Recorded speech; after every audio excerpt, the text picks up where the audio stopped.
ver essa charada? Todo mundo fala sobre isso, ninguém entende realmente como fazer, todo mundo pensa que os demais estão fazendo, então todos dizem que também estão fazendo. Olá, pessoal, sejam bem-vindos a mais uma aula do nosso treinamento de Stacks. Vamos mostrar como transformar um objeto 3D, nesse caso o cilindro da nossa estaca, em um modelo BIM, adicionando informações e definindo o eixo local de referência. No Allplan, a gente geralmente modela livremente e depois insere as informações no elemento.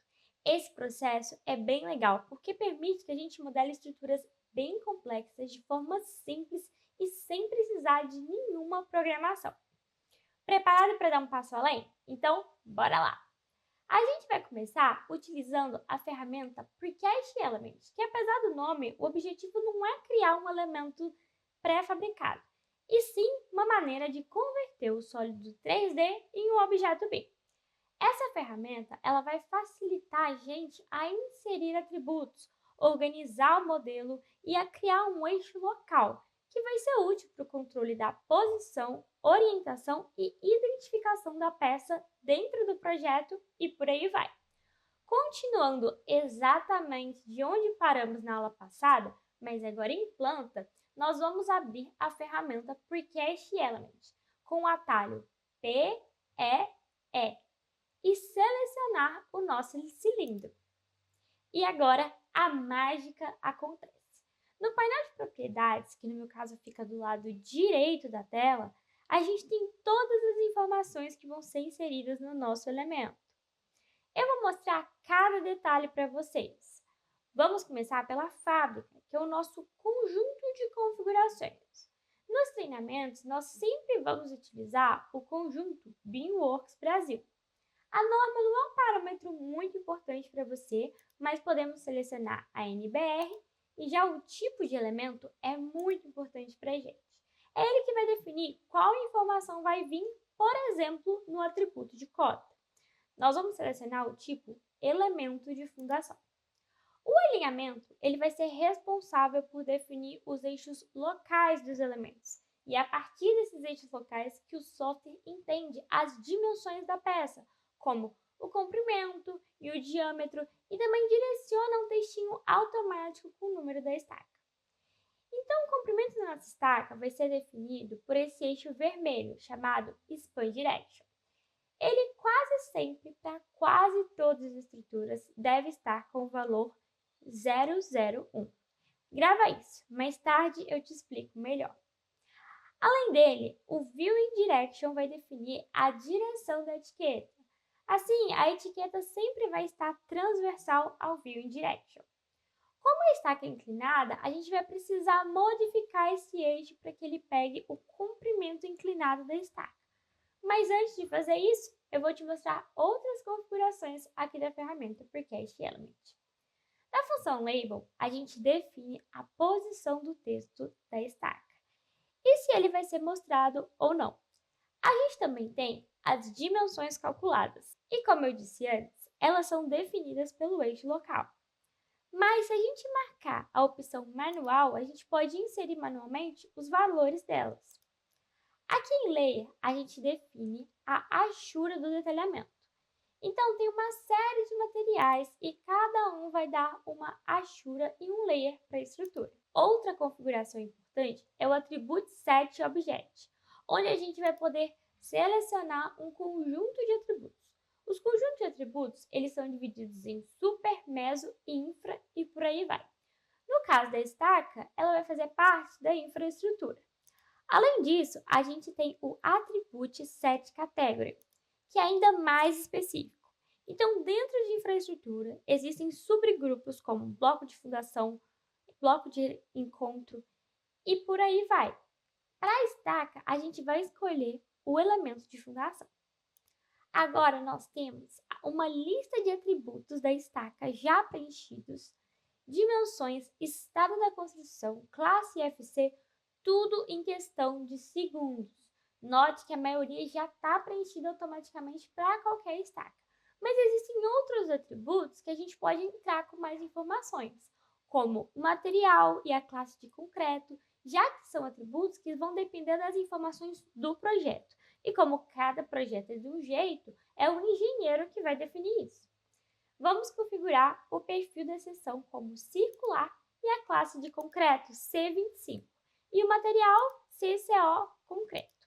Liga o modo concentração total, que eu vou te ensinar uma coisa muito importante, que você vai usar muito nos seus projetos.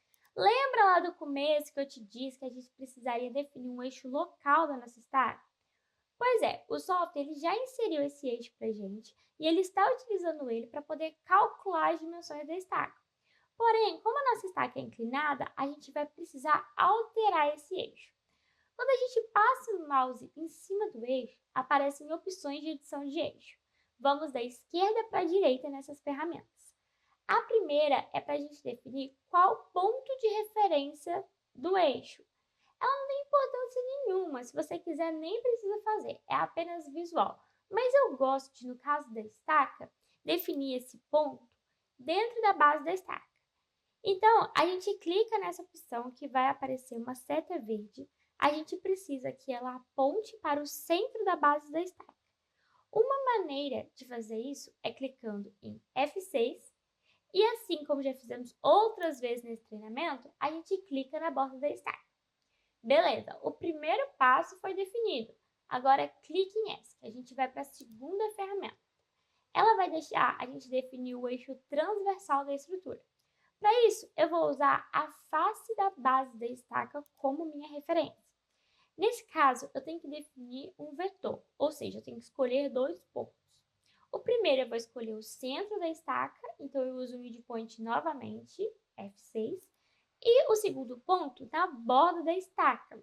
Para esse ponto, um recurso que funciona é clicar com o botão direito do mouse e escolher a opção Center of Arc e clicar na borda da estaca e em seguida clique em ESC. Feito? Agora vamos para o último passo e eu prometo que vai valer a pena. A gente vai usar a última ferramenta. Então passa o mouse de novo em cima do eixo e clica em Modify Span Direction. Agora sim, a gente vai modificar a direção longitudinal do elemento, que é para a estaca o comprimento. Esse é o mais fácil. Tá vendo essa janelinha? Escolhe a opção Center Point. E depois é só você pegar a seta que fica na face inferior da estaca e apertar umas 3 vezes para você ter certeza que pegou e depois clicar em ESC. Mas então, como eu sei que deu certo? Você pode conferir se a largura e se a espessura do Precast Elements estão iguais às minhas, ou seja, 41 centímetros, que é o diâmetro da estaca. E o comprimento vai dar quebrado, porque tem um trecho de 5 centímetros de arrasamento que fizemos na vertical. Faltou uma coisinha, né?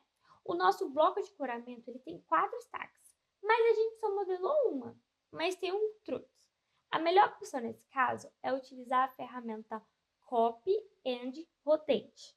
Ela copia e rotaciona os elementos sem alterar o eixo local deles.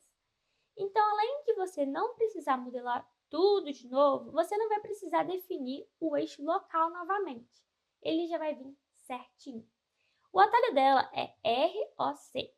RO de rotacionar e C de copiar. Em planta, a gente vai abrir essa ferramenta e ela pede para selecionar o elemento.